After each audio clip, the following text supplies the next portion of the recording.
Valentine's day రోజు. దేశం మొత్తం ప్రేమను పంచుకుంటున్న ఆ రోజు మన దేశ భద్రత కోసం తమ కుటుంబాలను సైతం వదిలి సరిహద్దులో కాపలా కాస్తున్న 40 మంది జవాన్లు. శ్రీనగర్ జమ్మూ జాతీయ రహదారి అయిన NH-44 పుల్వామాలో లేథోర్ దగ్గర ఉగ్రదారులు పొంచి ఉన్నారు. మన జవాన్ కాన్వే అటుగా వెళుతుండగా ఒక మారుతి ఇస్కో వ్యాన్ ఏకంగా 200 కిలోల పేలుడు పదార్థాలతో మన జవాన్ బస్సును ఢీకొట్టేసింది. ఆ పేలుడు ఎంత భయంకరంగా ఉందంటే ఊహించుకోండి. బస్సు ముక్కలైంది. జవాన్ శరీర భాగాలు 500 నుంచి 600 కిలోమీటర్ల దూరం ఎగిరిపడ్డాయంట. ఆ దృశ్యం తలుచుకుంటేనే ఇప్పటికీ గుండె తరుక్కుపోతుంది. ఆ ఘటన జరిగిన వెంటనే పాకిస్తాన్కు చెందిన ఒక జైషే మొహమ్మద్ అనే ఉగ్రవాది సంస్థ మేమే చేశాం అని ప్రకటించేశారు. ఎన్నో అనుమానాలు, ఎన్నో ప్రశ్నలు. సరే, ఒక దాడి జరిగింది, దురదృష్టవశాత్తు అనుకుందాం. కానీ ఇక్కడ ప్రశ్నలు ఉన్నాయి. అవి సమాధానం లేకుండా మనసుని తొలిచివేస్తున్నాయి. మొదటి ప్రశ్న ఏంటంటే, జవాన్లను విమానాల్లో పంపించకుండా రోడ్డు మార్గానికి ఎందుకు పంపారు?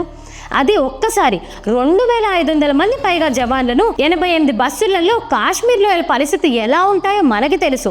వాతావరణం బాలేదు, నిఘా మార్గాలు ఉగ్రదాడికి జరగవచ్చు అనే హెచ్చరికలు కూడా వచ్చాయి. అలాంటి సమయంలో ఇంత పెద్ద కాన్వేను విమానాల్లో పంపకుండా రోడ్డు మార్గంలో పంపాలని ఎవరు నిర్ణయించారు? ఇక రెండో ప్రశ్నకు వచ్చేద్దాం. ఉగ్రవాదులకు మన సైనిక కదలికల గురించి ఇంత పక్కగా ఎలా తెలుస్తుంది? ఆదిల్ అహ్మద్ దార్ అనే ఒక 22 ఏళ్ల కుర్రాడు తన వీడియోలో ఏం చెప్పాడో తెలుసా?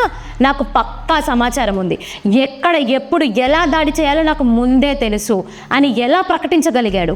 మన అత్యంత రహస్యమైన సమాచారం ఉగ్రవాదుల చేతికి ఎలా చేరుతుంది? ఆ కుర్రాడికి ఎవరు చెప్పుంటారు? లోపల వాళ్ళు లేకుండా ఇది సాధ్యమేనా? మూడో ప్రశ్న చూసుకుంటే, ఇంత పెద్ద మొత్తంలో RDX పేలుడు పదార్థాలు కాశ్మీర్ లోపలికి ఎలా వచ్చాయి? 35 కిలోల RDX ఇది చిన్న విషయం కాదు.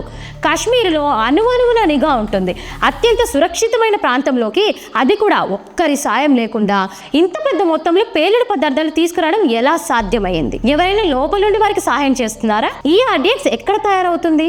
ఎక్కడి నుంచి వచ్చింది? ఈ ప్రశ్నలన్నిటికీ మనకి ఇంకా స్పష్టమైన సమాధానమే లేకుండా పోయింది. ఇక నాలుగో ప్రశ్న చూసుకుంటే, దాడి జరిగిన మార్గంలో ఐడీలను గుర్తిస్తే జామర్లు పనిచేయాలని తెలిసింది. ఎందుకని?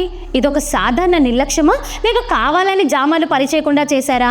ఈ ప్రశ్నలన్నీ ఒకదానికొకటి ముడిపడి ఉన్నాయి. జాగ్రత్తగా గమనించండి.